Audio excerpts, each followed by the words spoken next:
স্বাগতম। আজকের দিনে স্টক মার্কেটের গুরুত্বপূর্ণ আপডেট এবং বিশ্লেষণ নিয়ে চলে আসলাম। দেখে নিই আজকে শুরুর দিকে বাজারের অবস্থা কেমন ছিল। মোটামুটি আজকে মার্কেট যেটা হাই বানিয়েছে, নিফটি 50 মোটামুটি 23,822 অবধি গিয়েছিল, আর লো এসছে 23,570। তো আমি এখানে যে সাপোর্ট আর রেজিস্ট্যান্স দুটো দেখতে পাচ্ছি, প্রথম যে সাপোর্টটা আমরা পাচ্ছি এখানটায় 23,440-50 এরকম জায়গায় একটা সাপোর্ট রয়েছে। আর তার নিচে যে সাপোর্টটা রয়েছে আমরা এখানে পেয়ে যাচ্ছি, যেটা 23,260-65 এরকম রেঞ্জের সাপোর্টটা রয়েছে।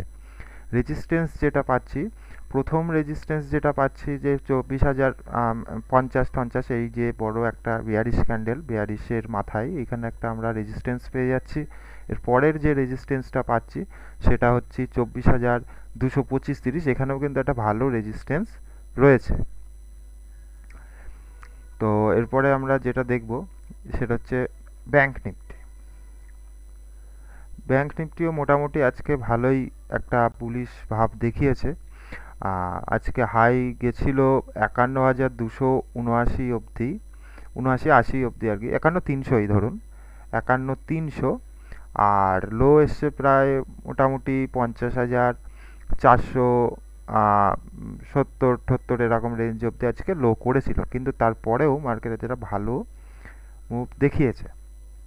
তো আমরা প্রথম যে রেজিস্ট্যান্সটা এখানটায় পাচ্ছি 51,800-900, এই এখানটায় একটা কিন্তু রেজিস্ট্যান্স রয়েছে ভালো। এর পরে যে দ্বিতীয় রেজিস্ট্যান্সটা আমরা পাচ্ছি, দ্বিতীয় রেজিস্ট্যান্সটা পাচ্ছি হচ্ছে এই জায়গাটায়, যেটা আপনার দেখতেই পাচ্ছেন। এখানে বহুবার মার্কেট গেছে, বাড়ি খেয়েছে, গেছে, বাড়ি খেয়েছে। 52,250, এখানেও কিন্তু একটা ভালো রেজিস্ট্যান্সের কাজ করবে মার্কেট। আর যদি সাপোর্টের কথা বলেন, তাহলে সাপোর্ট এখানটা পেয়ে যাচ্ছি 50,400 আর 49,750। এটা কিন্তু একটা খুব ভালো স্ট্রং সাপোর্ট, যদি এটা ভেঙে ফেলে মার্কেট কিন্তু আরও নিচে কন্টিনিউ করতে পারে। এরপরে যেটা দেখতে পাচ্ছি, এফআইআই ডিআইআর যে বাইং সেলিং টুডে, আজকে 1 জানুয়ারি 2025-এর প্রথম দিন, যেটা দেখতে পাচ্ছি যে আমাদের ডিআইএরা যেটা কিনেছে 8,536.97 কোটি টাকার আপনার কিনেছে। আর বেচে মানে সেল যেটা করেছে এটা বাই ভ্যালু, সেল ভ্যালু যেটা 6,846 কোটি টাকা। তাহলে এটা প্লাস মাইনাস করলে পজিটিভেই 1,690.37 কোটি টাকা মতন বাই ভ্যালু রয়েছে।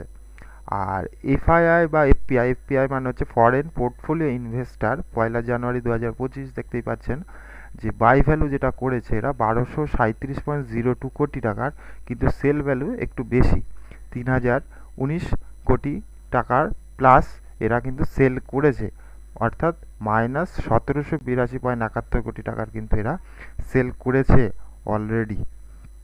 তো এই কতদিন জানি না এদের সেলিং পজিশন এরা বুঝিয়ে রাখবে। তো মোটামুটি আজকের মার্কেটের প্রধান যে আপডেটগুলো, আপনাদের যদি কোনো বিশেষ স্টক বা মার্কেট ট্রেন্ড সম্পর্কে জানার ইচ্ছা হয়, কমেন্টে জানাতে ভুলবেন না। পরবর্তী আপডেটের জন্য সাবস্ক্রাইব করুন এবং অবশ্যই পরবর্তী আপডেট আপনাদের মিস না হয়। তো কালকে মোটামুটি দেখা যাক কি হয়। ধন্যবাদ, ভালো থাকবেন।